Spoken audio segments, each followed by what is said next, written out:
Hey,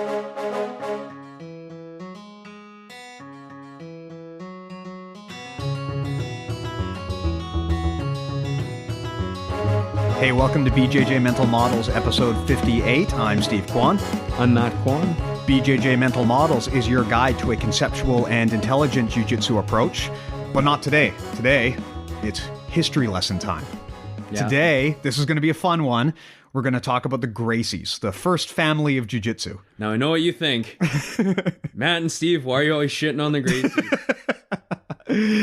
We promise today will be a fair look into the history, and then we'll shit on the Gracies. Yeah, I mean, of course we have to shit on the Gracies to some degree, but no, we're going to provide to the best extent possible, a look at as close as we can get to the true history of the Gracie family. Now, everyone knows like the mythology of the Gracie family, but the reality is it's actually hard to get a complete and accurate picture about what this family is, who they did, what their who they did. I'm sure they did a lot. What they did. You know, it's hard to get a complete picture on this because really you're looking at 100 years of history, much of which was in Brazil before these guys were really famous. So a lot of it is very anecdotal. There's not really great record keeping, at least that I could find, about the Gracies. Much of what we know about the Gracies is self-reported. You know, they were really a family in Brazil up until around the late 80s when they started to make it big into the mainstream. So where people first really started to hear about jiu-jitsu and the Gracie family was when the Gracies released their Gracies in Action DVD. Well, I guess it wasn't a DVD. It was like a VHS tape in the late 80s.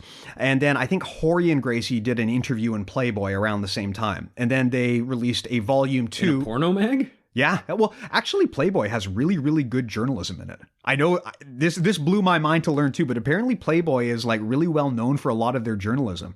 Huh. So at some point in the 80s, Rorion basically he did an article. I'm assuming it was an article and not a photo spread. Yeah, he did a centerfold. in Playboy, where he talked about his family. And then at sometime around this time, they also then released Gracies in Action Volume 2.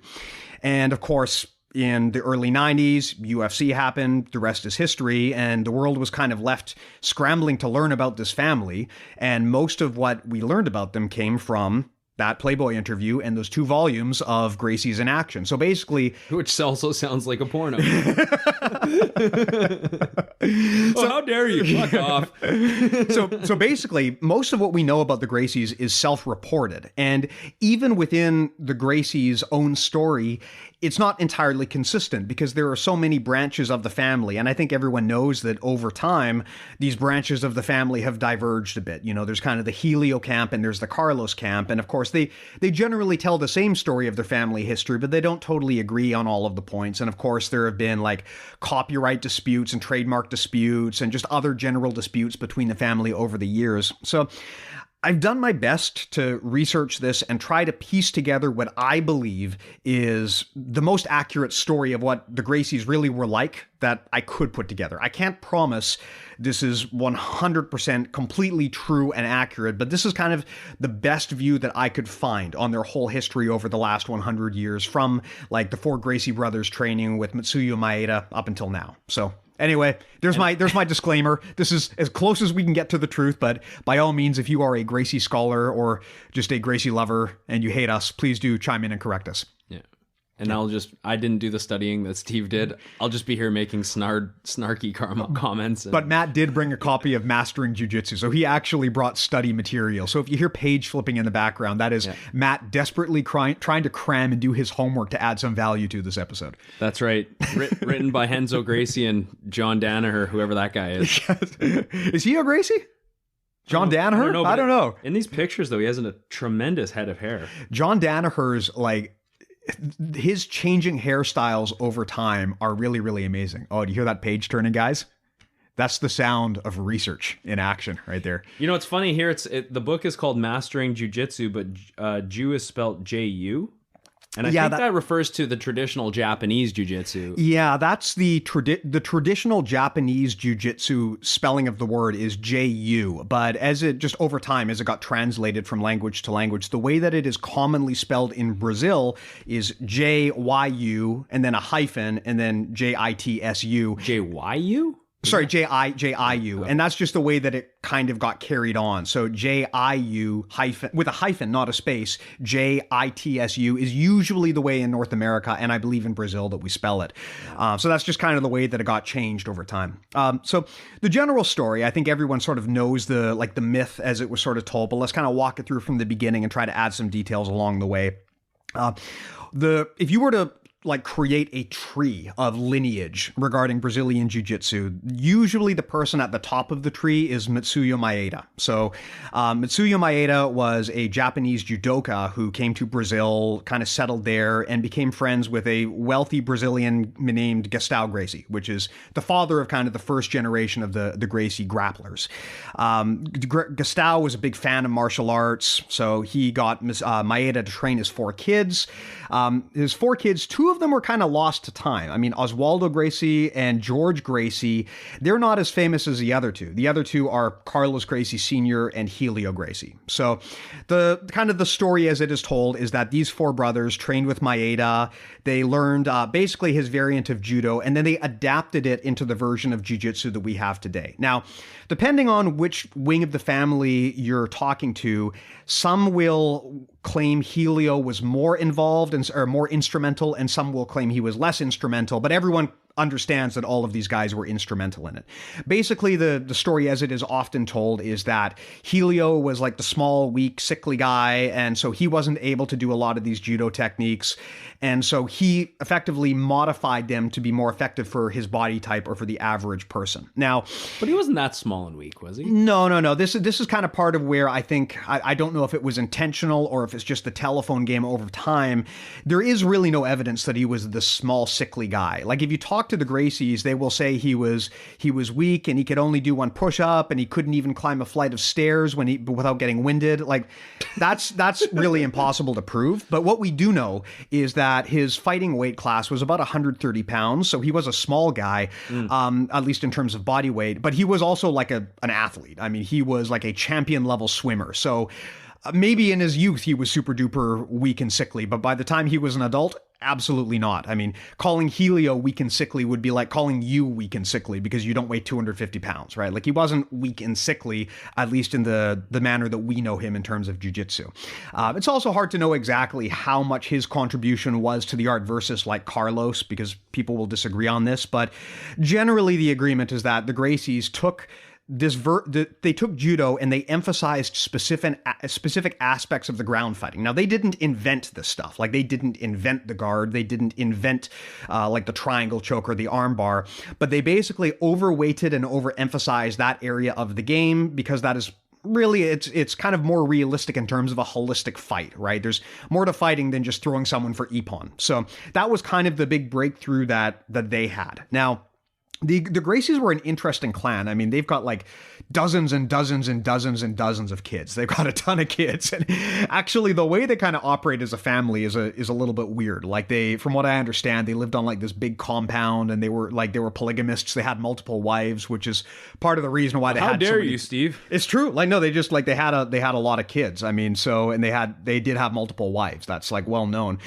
Carlos was also an interesting character because he kind of thought, from what I understand, he thought he was a psychic. Like, he thought he had some psychic connection to, I don't even really know, but it sounds like he thought there was some spirit he was in communication with.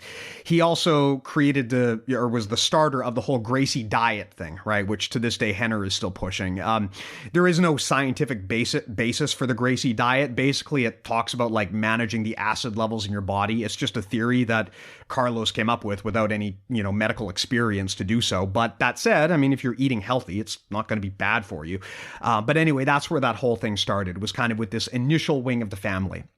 So where these guys, of course, became really famous was, once they started developing their art, was they would go off and they would do the Gracie Challenge, which effectively is like not necessarily dojo storming, but they would put out the open. That's what it is, isn't it? Well, and in a lot of cases, they asked people to come to them as well, from what I understand. They just wanted to test their art against. Yeah. There were some situations where they would I'm assuming there were situations where they would literally just roll in and crash someone's gym, although I don't know. But a lot of it was actually like not that bad. I mean, they would post an ad in the newspaper newspaper, from what I understand, and basically say, you know, well, hey, we'll take a fight with you. These guys would, you know, they actually, you got to say this, especially Helio, like these guys had balls like you wouldn't believe. Yeah. I mean, they were willing to put their art to the test. They believed in it that much. And that has been one consistent thing in the Gracie story right up until today, right? Is whether you think they're the best or not, like they have always been willing to put their asses on the line.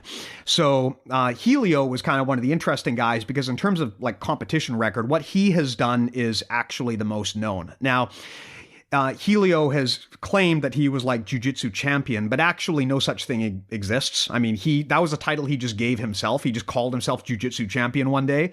So that's like, you know, he kind of made this up himself. Now, granted, they made up the whole art themselves as well, so he can call himself champion if he wants, for all I care, but it's important to understand that. But that said, Helio was the one who's probably most known from a combat record standpoint. Carlos actually was not really a fighter. I think he only actually had one record on fight, which he lost by forfeit. Basically, my understanding is that he may or may not have choked the guy out, and then there was a disagreement with the ref, and he basically refused to continue, so he lost by forfeit. So Carlos, which is kind of like a weird thing. So if you look at Carlos Gracie Sr.'s record, it's like 0-1. Whereas Helio's record is a bit better. I mean, he was not undefeated by any stretch. I mean, I know that people love to go on about, we're undefeated. No, Helio did lose several fights, but he also had like balls of steel. I mean, he would go in there with guys who were just way bigger and stronger than him. Now, that said, odds are, it sounds like when they set up a lot of these challenges, you know, they were not always fighting world-class guys. You know, they might be just like finding some random representative of some martial art who maybe was not very good, and Helio would go in and choke him out and claim some massive victory. But that said, though, probably Helio's most famous fight was against Masahiko Kimura, which is where by defeating another judoka, Helio was given the right to challenge who was, I believe at the time, like the top judoka in the world. And so Helio went in and fought this dude, which like that would be like the equivalent of like you accepting an MMA fight with Brock Lesnar, basically. Yeah. Like now, and Kimura is like a legend in Japan. Yeah, like there's stories of his training sessions that are just ridiculous. Yeah. Like he did write a book, Kimura, and I read like an excerpt of it, and I mean, I guess this shouldn't surprise anyone, but he does sound like a raging asshole. But yeah, I mean, like one thing about Kimura, from what I understand, is like, I don't know if this is a myth or not, but I have heard anecdotally that like he would practice his osotogari against like trees because that's how dangerous this guy was. And like the actual fight he had with Helio Gracie, that is on videotape. You can watch it, and it's like, it is, on one hand, the balls that Helio had to go into this fight is incredible. But on the other hand, I mean, I think everyone knows he just got like pasted. But that shouldn't surprise you. I mean, it would be like if you went into a fight, like I said, with like Brock Lesnar in an MMA fight. I mean, just going in there and actually kind of like holding your own to some degree is miracle enough. So, I mean, that was a very famous fight. Helio did lose that fight when his corner threw in the towel, but he didn't tap out. And so in like Brazilian lore, it's kind of considered like this moral victory for Helio that he didn't tap out. And honestly, this is one of the things about the Gracies that kind of rubs people the wrong way, is that when they talk about like their past accolades and stuff, they will kind of move the goalposts a bit and sort of paint like examples is, you know, Helio declaring himself as a champion just by himself, like and then claiming afterwards, oh, I know, actually I'm the people's champion. Like it's, you know, making up these titles. And when they do lose, sometimes they try to find a way to spin it like they actually won. You know, there's always an excuse as to why they lost or something. But the reality is, like, the guy went in there against the top judoka in the world. I mean, that alone takes a set of balls to put your art on the line like that. So that was probably the most famous actual fight that Helio had. Most of Helio's fights, from what I understand, ended in draws, actually, which isn't really surprising, because I think a lot of the time when they do fights like that, like, they don't go to a decision. You know? So it's like, if it doesn't end, it's a draw. So a lot of his fights kind of ended that way. But I mean, in jiu-jitsu literature, that in itself would be considered a win, right? Because a big part of the jiu-jitsu philosophy is like, look, it's not necessarily about trying to win. It's about trying to survive against a superior opponent. So if you can do that, that's something. So that's kind of the Gracie lore as it's sort of known from the first generation of the grapplers. But the one thing is that, you know, a lot of people may or may not know, and this is by their own admission, like, the Gracies were like they were thugs, at least at that level. They were basically a gang. I mean, there were multiple occasions where they would gang assault people that they didn't like or who they felt had disrespected them. They actually wound up in jail at one point where like the Gracie kids had basically like arranged to do like the equivalent of a drive-by where they would all go and beat someone up using weapons, and they'd like arrange for a driver, and they actually wound up in jail. But because their father was very rich and was connected to the Brazilian dictator at the time, they were able to secure a pardon. And it sounds like in terms of like reported incidents, this may have happened at least 3 times where that generation of Gracie kids basically just like wreaked havoc on the streets of Rio.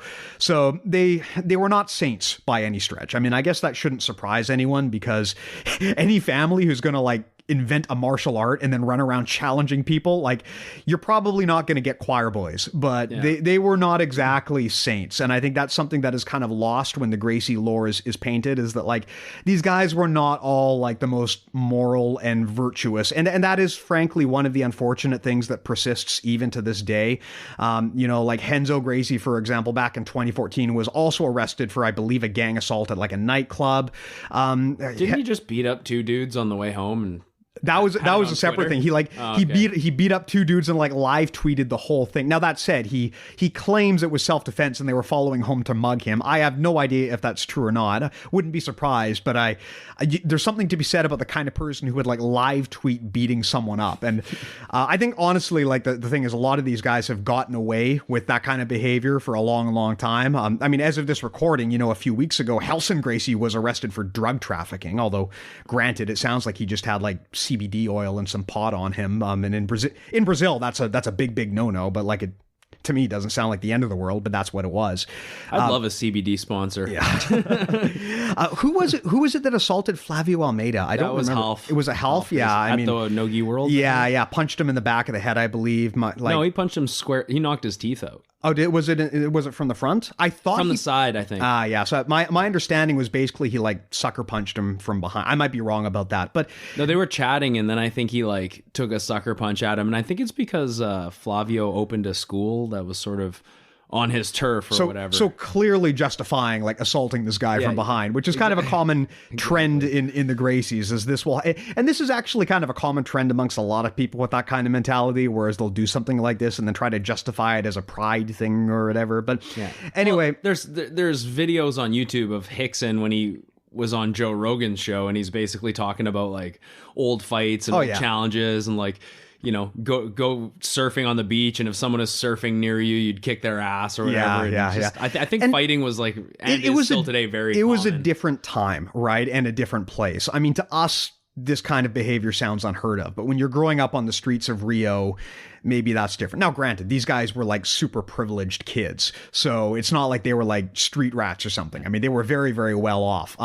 But that said, that's kind of as far as we can tell the truth around what happened. Like, there's not a lot that is known about the Gracies back then other than anecdotal stuff, but like the arrest record is something that is known. And legal trouble has always been an issue with the Gracies. Like, I believe Hickson was arrested for like a DUI or something. I mean, these guys always seem to be getting in trouble. So part of the reason why, it's important when you understand their story that like it's not all the positive, happy mythology that we're now left with. There is also this aspect of like, look, they're a troubled family too. There's 2 sides to this coin, and it's important to know the whole picture. Yeah. So, and also, FYI, their family originated in Scotland, I believe. Is that actually? You mentioned this. That's what Wikipedia says. I just looked it up right now. In the early 19th century, they moved to Brazil. Interesting. Yeah, because I never thought. I mean, granted, I do not know this for certain, but the name Gracie, it doesn't sound Brazilian to me, but I may be wrong. But anyway, so that was kind of the first generation of Gracies. And really, though, none of this left Brazil in any meaningful way until like the 80s and the 90s, when Horian, one of Helio's kids, started to really take like an ambassadorship role. Like Horian is actually probably the guy who's made the biggest impact. I mean, people talk about Helio all the time, but really like the most impressive thing the most important thing Helio did was be Horian's father, because Horian is the guy who really put Jiu-Jitsu on the map. He was basically one of the guys who created the UFC, right? He worked with promoters to put together effectively like a Mortal Kombat tournament where you get these martial artists from around the world. But really what it was all a marketing plan to get Brazilian Jiu-Jitsu in front of the masses and demonstrate its effectiveness. Now, saying it's a marketing plan makes it sound like it was this like shady thing, but like it really, like, it shows a tremendous amount of balls that they had so much confidence in their system that they were willing to put one of their own family members into this tournament and act like in front of everybody. Like, the UFC was a pretty high profile thing at the time because it was so like unheard of that people would do this crazy tournament. So with like way less rules than MMA has. Yeah, there was literally no holds barred fighting aside from eye gouges and biting. I think everything else was allowed. Yeah, like ball strikes were allowed. They were allowed. And no fish hooking, I think. I think it was like, it was like no fish hooking, no eye gouging. I honestly no don't get. Why wouldn't you allow fish hooking? It's probably a bacterial thing. I don't know. Oh, but you can fucking punch him in his genitals and headbutt him and... Hey, I don't know, man. I'm not Jorge and Gracie. But basically, the UFC was originally concocted as a way to put Brazilian Jiu-Jitsu on the map. And of course, the rest is history. It became a huge deal when Royce basically just like went to town on everyone in that tournament and then did it again and then did it again. Of course, by the time like UFC 5 and 6 started to roll around, people started to get a hold of his tricks, and also the quality of the opposition started to get better. And, you know, the Gracies were left in the dust in the MMA world very, very quickly. Although even to this day, they continue to have a strong presence in the jiu-jitsu world. I mean, I don't know that you can say they were totally left in the dust. Like, Renzo went and competed in Pride and stuff like that, and a few Gracies. I mean, they're not really super well known. I think maybe one of the most well known Gracies right now that's still fighting is Crone Gracie, and he's still known for his jiu-jitsu. He's not known for his they are striking. I mean, and I don't think there's any shame in that, right? Like, they created this thing, but no one who creates something that blows up like that is going to be the best at it in the world forever. Of course, the Gracies were going to be surpassed eventually. And I do think actually that there was probably a good degree of luck involved, because if you watch like UFC 1, I mean, some of those guys, not so good. But like, there was a good chance that Ken Shamrock could have beat the crap out of Royce Gracie. Royce got really lucky that he was able to pull out that choke in there, right? I mean, that story could have gone trouble, Steve. Come on. No, but that's true. Like, if you watch if you watch that fight, though, like, Royce drew Ken Shamrock in the tournament, and Ken Shamrock at the time would have been like probably the toughest opposition for him in the whole tournament, and probably the closest thing to a modern MMA fighter, right? And just in terms of submission grappling. Exactly. He's what, a catch wrestler? Or yeah. Like, Ken Shamrock was huge, a legitimate fighter, like a legitimate shoot fighter, and Royce took him on. They didn't try to hide him or anything. So like, that could have absolutely gone the other way. I believe, if I recall correctly, I think Ken took him down, and then Royce caught some submission off the ground. I think it was a triangle. It was a triangle or an Ezekiel or something. He caught Ken Shamrock. But of course, by the time people started to learn the tricks, like once really, really like athletic fighters started to show up, like by like UFC 10, it just kind of took off. But even then, like, well, basically, I mean, it's just like anything you see in modern day jiu-jitsu, where if you see your opponent doing something that's clearly effective, you're going to learn it. You're going to learn it. Yeah. So once these guys that, you know, they specifically trained in one style or whatever, they saw that how effective jiu-jitsu was, they thought, okay, well, I basically have to cross train now and learn that. Exactly. And that's the smart thing to do. And once the UFC got traction, that's exactly what wound up happening.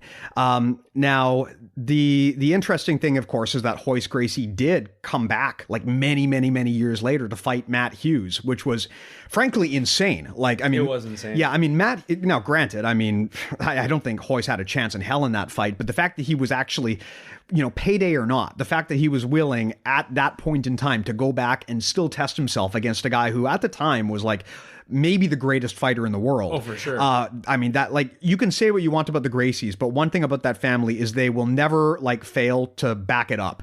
And they were willing to go in and face very, very big public humiliation just to prove themselves.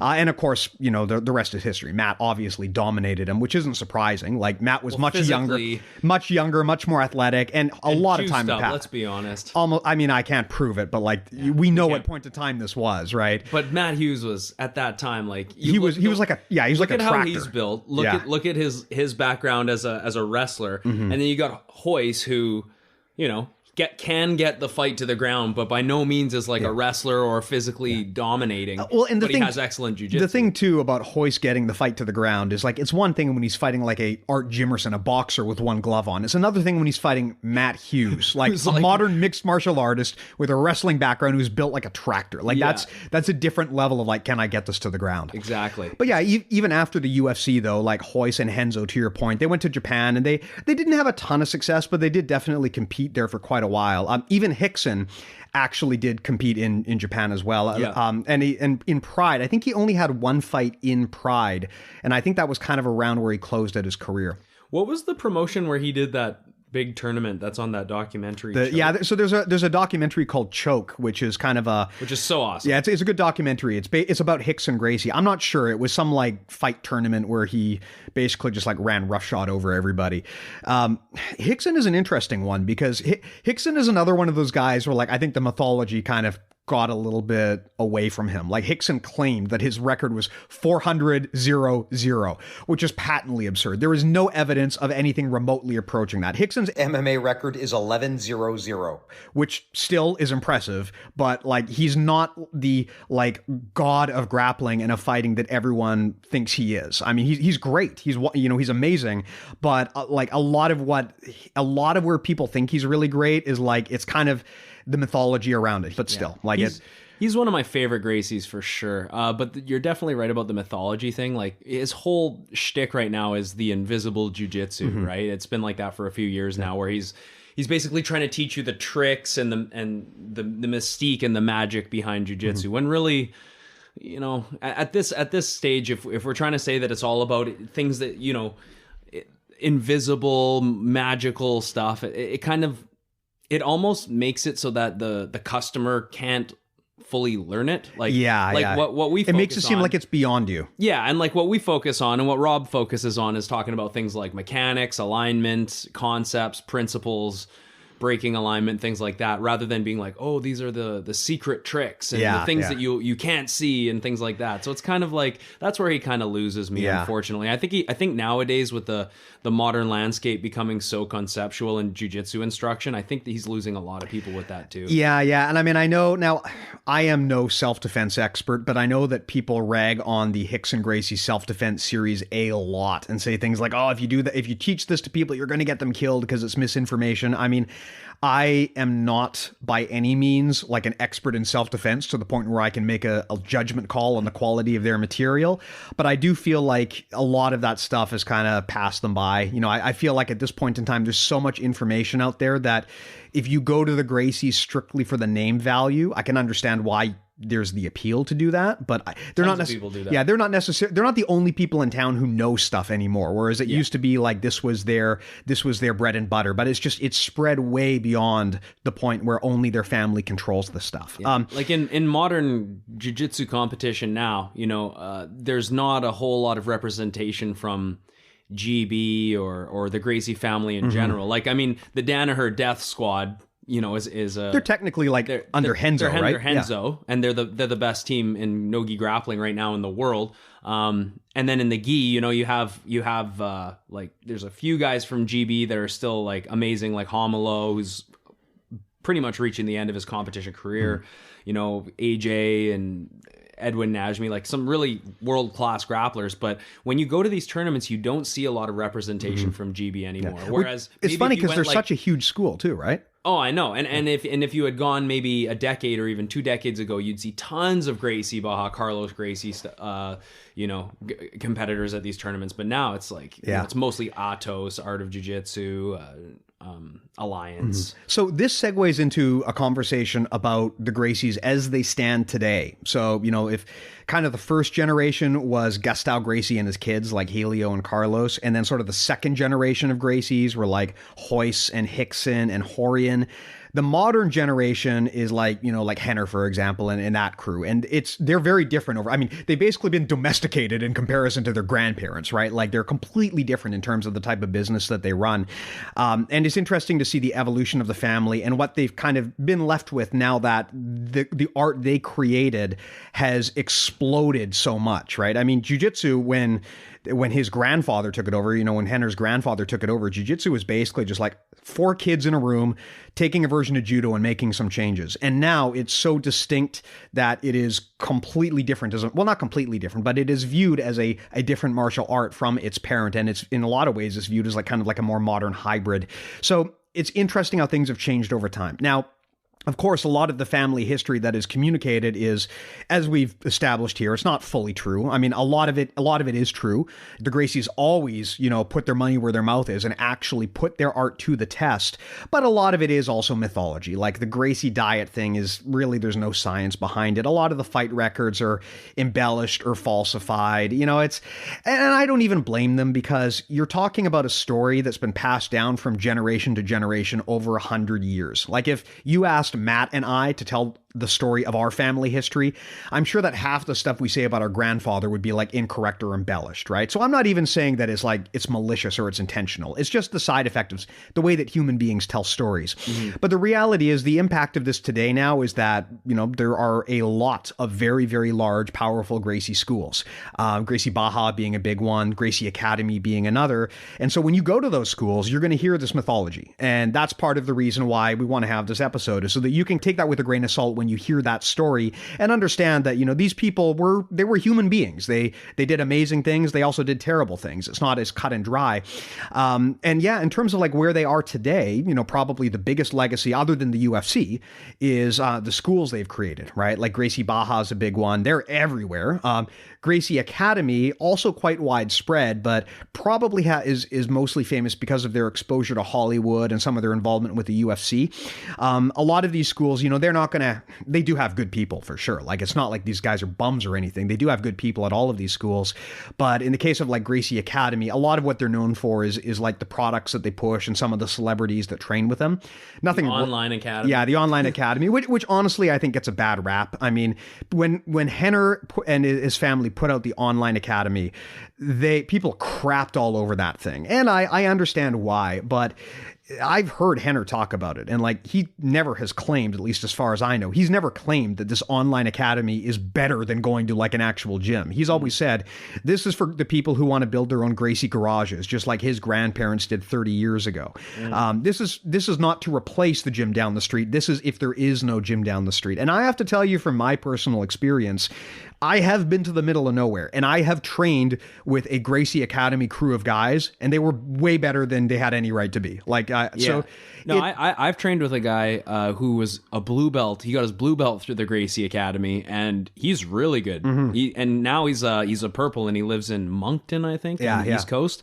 And he's sick, really good. He did have to go. He joined a gym eventually. Spent some time in Alliance, Vancouver. Now he's at GFT Moncton, I think. But like, man, he's really good. Yeah, that's been my experience too. Good, but when it comes to like giving out a black belt on an online academy, that's where I'm kind of like, do they do that though? Because they do. Oh, because last time I looked at this, and granted, this was like 10 years ago, but they would only promote up till brown, and if you wanted to do black belt, you basically had to come in and be there.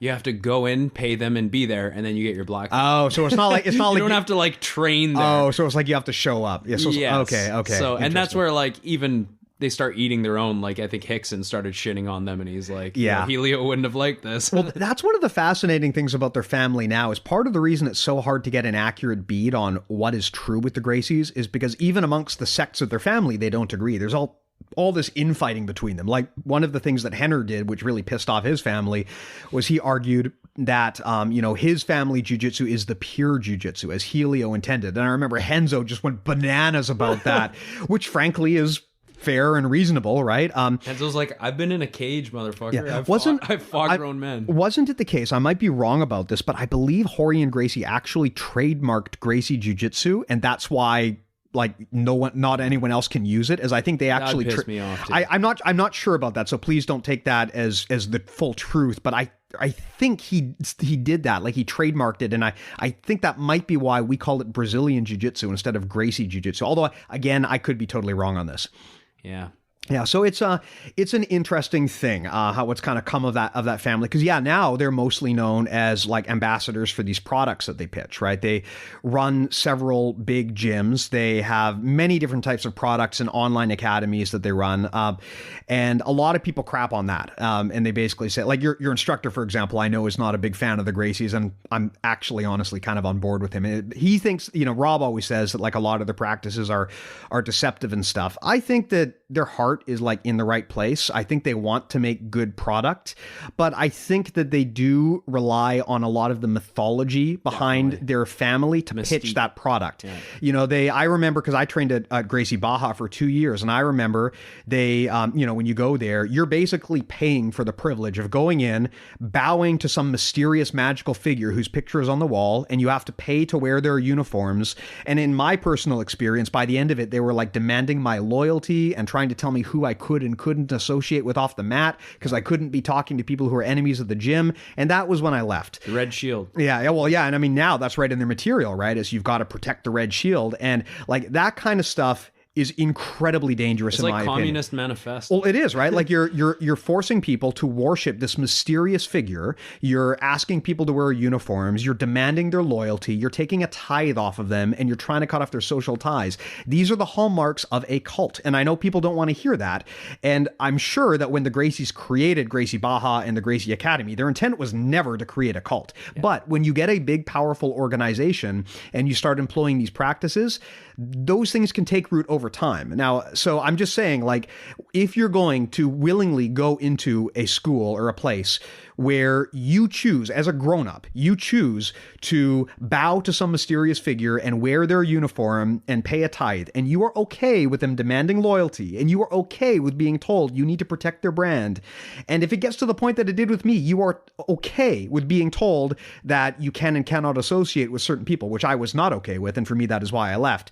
If you're going to let someone have dominion like that over your life, you should at least know what kind of people those are. And so that's why I think it's important to understand the Gracie history, is that it is not as simple as fairy tale as you would be led to believe. Like, these people were not perfect. That is not to say that you can't get anything out of training with them. I mean, there are amazing people who train at Gracie schools, and a lot of the Gracies who still train are obviously amazing. But it's just important to understand that, like, at this point, they're just one option on the table. There's a lot of great schools you can train at now, and it's good to understand exactly where the art came from and who's good now and who's not and what the options are. Yeah. And not every Gracie Baja gym owner will have that sentiment. Like, I know that Homolo allows cross training, and there's a lot of great guys that come through his school, and he cross trains at other schools. So I think there is, definitely, it's also instructor to instructor, but there are definitely Gracie Bajas that are very much in line with that cultish behavior. Yeah. And I think that, unfortunately, most beginners or average laymen who just want to start jiu-jitsu will generally go to a school because it's called Gracie, or there's that name almost sells itself, and the business model behind it is kind of structured in a way where, they kind of capture you if you're not, if you haven't been around the block or you haven't been to multiple schools. And exactly. I think they get a lot of schools that way, and they keep it kind of, for lack of a better word, incestual, because a lot of GBs will have, like, for example, they have CompNet, which is a tournament series where only GB people fight GB people. And that's kind of how they foster their competition team, is they test themselves against GB fighters, which for me defeats the purpose of an actual tournament. Yeah. And another thing too is that one of the ways that people will try to lure you in and keep you there, if they want your business or if they want you to be part of the cult, is they will create situations where the quality of their product cannot be tested. And that's a perfect example where if you kind of insulate yourself, then you don't wind up in a situation where you're put on a public stage and shown to be inferior. And historically, this is one of the things that the Gracies were amazing at, is they would always go out there and test themselves in the situations where public failure would be brutal if they lost, right? Like, everyone would see them lose, and they would still go out and try anyway. And so you got to be careful when people kind of pull themselves out of that situation where you can validate the quality of the product, because that's kind of one of the ways that they prevent you from realizing that their product may not be the best one. Another thing too is self-defense. You got to be careful when you go to a gym that says, "Oh, we're not for competition, we're for self-defense." Not because training for self-defense is bad. I mean, I got into jiu-jitsu because I wanted to learn self-defense. I think a lot of people do. But the thing about saying that, oh, this is self-defense, is that allows you to wash your hands of having to test your jiu-jitsu against real quality competition. You can always say, well, we don't care if our stuff works against those guys. We're not doing this sports stuff. You know, we're here to talk about armed opponents and things that you'll realistically never need to test until unfortunately you actually do have to test them, and then you'll be dead.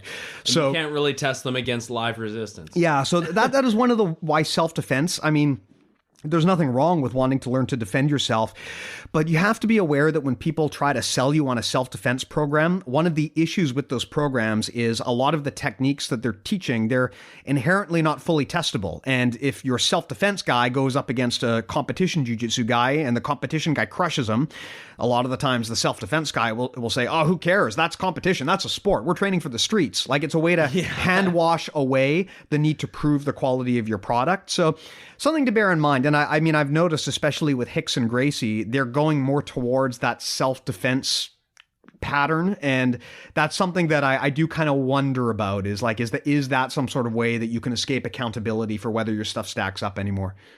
Yeah. I think it also depends sort of what your goal is when you're going into a martial art, because some people do generally want to learn self-defense situations and they aren't interested in the sport aspect. Yeah, and that's totally understandable, frankly. It's totally fair. But I think a lot of the time the sport aspect will foster a better understanding of grappling and positional dominance and things like that, and definitely like finishing rates. I don't think just because you train with a toy gun or you do gun disarming. I mean, that's too close to katas for me. It's a bit kata-ish. And even knife fighting. Like, I don't want to shit on knife fighting, because I do know some people that think that knife fighting is quite legit. Like, if you understand how to knife fight, that could really help you in a self-defense situation. But really, I think the best strategy is create space. What's interesting is I saw that video that was floating around on Facebook a while ago. I think it was Tim Kennedy was in it, and they were talking about closing space if someone is like trying to knife fight you. So I can't get a consistent... That's because he's a psycho. I don't know what to do in this situation. Like, if someone pulls a knife on me, I'm not clear. Do I make space? Do I take away space? Do I go in further? Do I go away further? Do I go in closer? I actually don't know what the best thing is to do. And that's one of the things that is challenging with self-defense, is that it's very hard to prove what works. Whereas if you're doing actual jiu-jitsu, well, it's pretty easy to prove what's going to work, right? Someone gets tapped out. That's just how you tell. So Tim Kennedy said if someone's coming at you with a knife, close the distance? In this video, they were talking about closing the distance and going in closer, which I thought was interesting. I mean, I always thought that if someone has a knife, you want to create distance. If someone has a gun, then it makes more sense to try and close distance. This is what I would have thought, but I honestly have no idea about the self-defense stuff. So I actually don't know. I mean, It would be fun to actually get someone on the podcast who really does know self-defense, who can actually answer this, because I find it so confusing. And unfortunately, this is one of those things where you don't want to test it in the wild. Yeah. Said it before, I'll say it again. I think the best self-defense is MMA. And then if you understand, like actual combative tactics, like, you creating distance and using, as Boss Rudin says, using the ambiance of the room, then I think that's a really good way to sort of structure a self-defense scenario. Like, obviously, you need to understand how to grapple, you need to understand how to strike, fighting on the wall, things like that. That's kind of self-defense in a nutshell to me. Having someone behind you with like a toy gun, and then you got to like Sayonagi them. Like, I don't know about that really. Yeah, I think that the ultimate this isn't John Wick. It's like, come on. I think the ultimate self-defense strategy is prevention, and just like being in control of your emotions and avoiding this kind of trouble in the first place. Or have a gun. Or carry a gun, like, or a knife or pepper spray or something, that's right? Probably the best self-defense is be armed. Yeah, I don't know why you would want to fight fair with someone. I don't know why you would want to go in with your hands if you could go in with something else, but... Yeah, that's why I taint. Yep. Yeah, the ultimate lever is just like sticking your toe against the guy's taint and just elevating him. Or girls, come on, be inclusive. That is true, that is true. The taint sweep is all-inclusive. It will work on anybody. Yeah. My favorite thing about the taint sweep is some people, if they know it's coming, they hate it so much that they will actively like sweep themselves. Yeah, that's they always have the choice. Yeah, it reminds me of when you watch a dilemma here. Yeah. It's like you watch those videos of like the old guys using like no touch stuff where they're like they look at the guy and then he goes flying. Oh, the taint sweep is like that because you don't even really have to sweep them. You just have to put them in a situation where they know that they're about to be taint swept, and most people will just willingly throw their body in a different direction to avoid it. Yeah. Powerful technique. Yeah. Yeah. Aikido, is it a legit self-defense martial art? I mean, I will say this. I have been like Aikido wrist locked before, but I don't think so. I mean, the problem with Aikido is it doesn't really take resistance into account. It is katas, right? They're a very, very scripted attack sequence, which would only come from an untrained person. And you're putting yourself in a pretty compromising position in a lot of the situations in order to try to throw the guy. Like, it's just... if you want to practice Aikido as like for like spiritual reasons, then go for it. Or if you just want to move your body a bit, then go for it. But like, there's a reason there aren't any Aikido UFC champions. Like, it's just not really scalable to that level. I think my response when people tell me that they've done Aikido is like, just watch high level judo. Watch two judokas grip fight. There's never a chance of like a wrist lock there. They're just grip fighting and then boom, a throw happens. Well, this is actually one of the interesting things about the Gracies is like a lot of people say, oh, the Gracies completely turned the fighting world on its head. They changed everything. And I'm not sure that's entirely true. Like, do you really want to tell me that like 1,000 years ago, 2,000 years ago, people didn't know how to fight? Like, I think probably what actually happened is around the like mid to late 20th century, you know, people like Bruce Lee and Chuck Norris started becoming famous, and then Taekwondo and karate schools were everywhere. And then by the 80s, you had Schwarzenegger and Stallone making action movies. And so in the last half of the 20th century, where, you know, honestly, we started getting really comfortable as a society, we don't have to fight anymore. So our only exposure to fighting is this stuff we see on TV. We don't actually have to learn to do it ourselves. So we don't have to test whether we actually know how. So what do we think fighting is? Well, it's what Bruce Lee does. It's what Chuck Norris does. It's what Arnold Schwarzenegger does.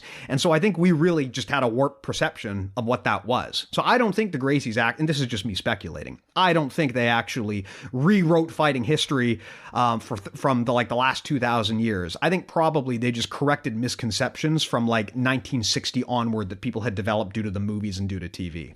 But that's still a major accomplishment. And they definitely took, you know, I think one of their main contributions is how they really like modified the guard and sort of took that, what is it, Fusen Ryu style ground fighting and they modified it they probably made a lot of technical advances and some of the common moves that we see today. So yeah, the big thing is shit on that. No. The big thing is understanding that like when you go to the ground on the bottom, it's not the end of the world. You can still fight from there, and actually expecting that to happen and then planning for that situation. I think where a lot of martial arts go wrong is they have a plan A and that's about it. Like if you want to train Taekwondo, it's like your plan A is do a flying jump kick. And if that doesn't work, you have big, big problems. Whereas Jiu-Jitsu kind of starts from like plan F.